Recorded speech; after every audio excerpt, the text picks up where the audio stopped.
पाणीपाग को नहीं बड़ खबर। वर्तमान राज्य में धान कटा आरंभ हो सारी बेले पाणीपाग को नहीं बड़ अपडेट सामना को आसी। आंचलिक पाणीपाग विभाग पक्षर गुरुत्वपूर्ण सूचना। बंगोपसागर में आउ एक लघुचाप पुणी एक घूर्णिबलय सृष्टि होगाकू कही पाणीपाग विभाग।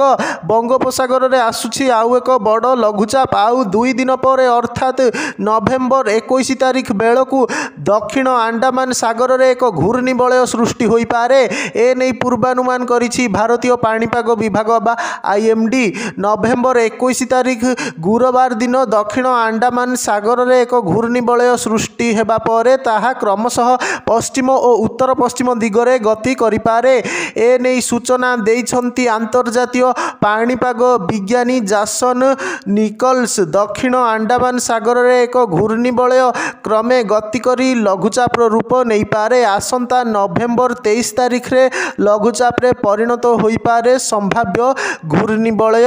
ए नहीं पाणीपाग विभाग पक्षरु बड़ अपडेट सामना को आसीछि। बंगोपसागर रे घूर्णिबलयटी लघुचाप रे परिणत हेबा परे एहा क्रमे पश्चिम और उत्तर पश्चिम दिगरे गति करी आहुरी घनीभूत हेबार आशंका रहिछि। लघुचाप 48 घंटा पर अर्थात 25 तारिख रे अवपात रे परिणत होई पारे।